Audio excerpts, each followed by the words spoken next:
El dueño de este hotel cuenta cómo consiguió la propiedad siendo un simple chico de lobby.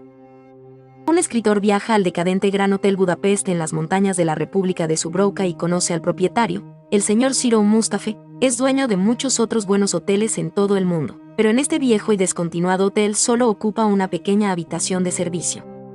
Ciro invita al autor a cenar con él y le cuenta su historia y cómo se convirtió en el dueño del hotel.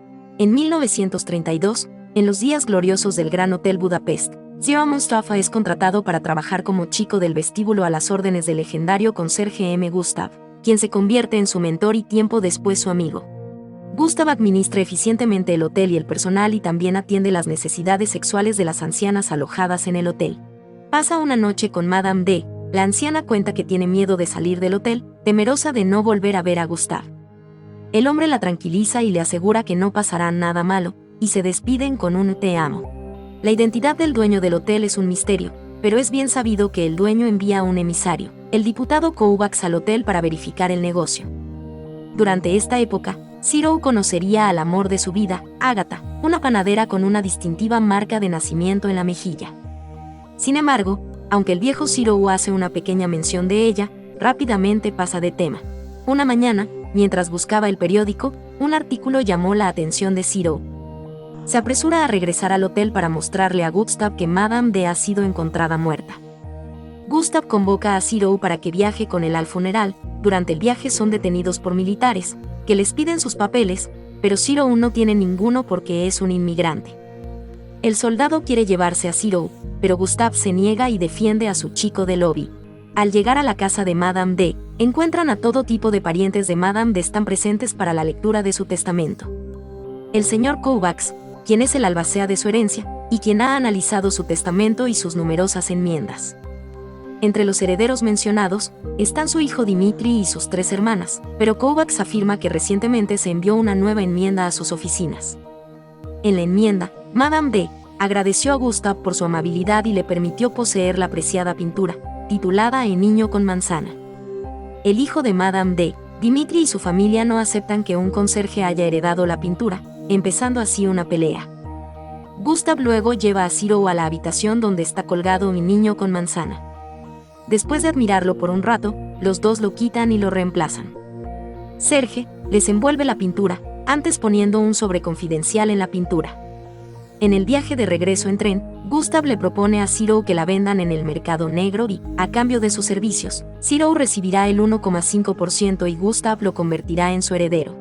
Una vez de regreso en hotel, un grupo de militares buscan a Gustav para arrestarlo como el presunto asesino de Madame D. Mientras Ciro observa, Gustav intenta correr, pero Henkels y sus hombres lo persiguen. Ciro visita a Gustav en la cárcel y se sorprende al verlo golpeado, pero Gustav simplemente afirma que tuvo que demostrar su valía ante los demás, una vez que cuestionaron su virilidad. Ciro también se reunió con el señor Kovacs, quien explica que varios miembros de la familia de Madame D. dieron una declaración de que Gustav había entrado en secreto a la mansión y envenenado a Madame D. Sin embargo, el que afirmó haber visto el desarrollo de los acontecimientos, Serge X, ha desaparecido. Ciro pronto termina actuando como intermediario de la correspondencia de Gustav con el personal del Gran Budapest, leyéndoles las cartas del conserje y sus propios poemas en prosa. Gustav también solicita que cualquier problema se aborde a Ciro en su ausencia. De vuelta en la prisión, Gustav casi se ha convertido en un conserje para los reclusos allí, sirviendo papilla a muchos de ellos con un aire alegre. También ha compartido los pasteles de Mendel que recibe con varios reclusos. La hospitalidad de Gustav hacia los hombres da sus frutos y quieren ayudarlo a escapar de la prisión.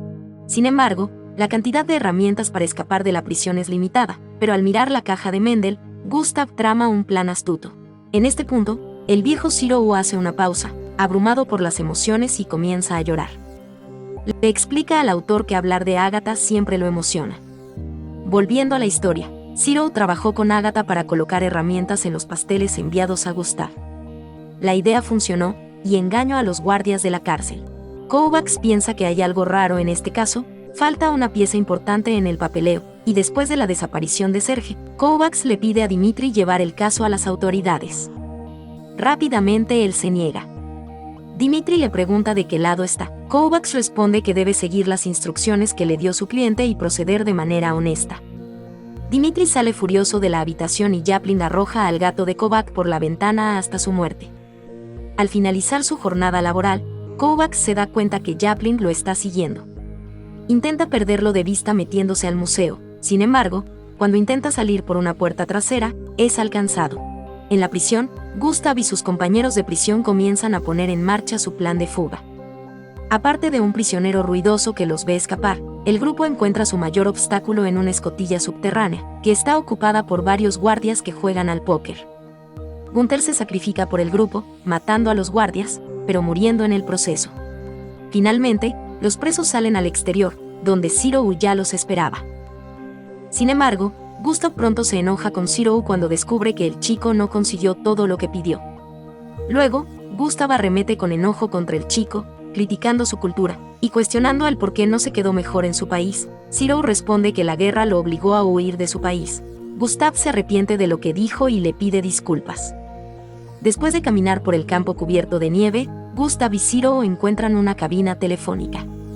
Una vez que logra comunicarse, Gustav transmite una solicitud especial a la Sociedad de las Llaves Cruzadas. Mientras Gustav y Zero son trasladados, les informan que Serge ha buscado refugio en un monasterio en las montañas. Gustav y Zero intentan reunirse con Serge en un observatorio cerca de la cima del pico de la montaña. Con la ayuda de varios monjes logran llegar. Serge informa que existe un segundo testamento en caso de que Madame D fuera asesinada. Dimitri y su familia lo destruyeron, pero él pudo obtener una copia. Sin embargo, antes de que pueda saber dónde está, Serge se queda en silencio.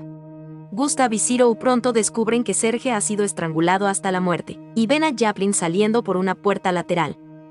Los dos los persiguen por las colinas, Chaplin en esquís, y Gustav y Zero en un trineo. El viaje salvaje a través de la nieve termina con Chaplin arrancando hacia un lado, mientras que el trineo se precipita hacia una colina, enviando a Zero a la nieve y a Gustav colgando precariamente del borde. Chaplin intenta hacer caer a Gustav, hasta que Zero lo empuja al precipicio.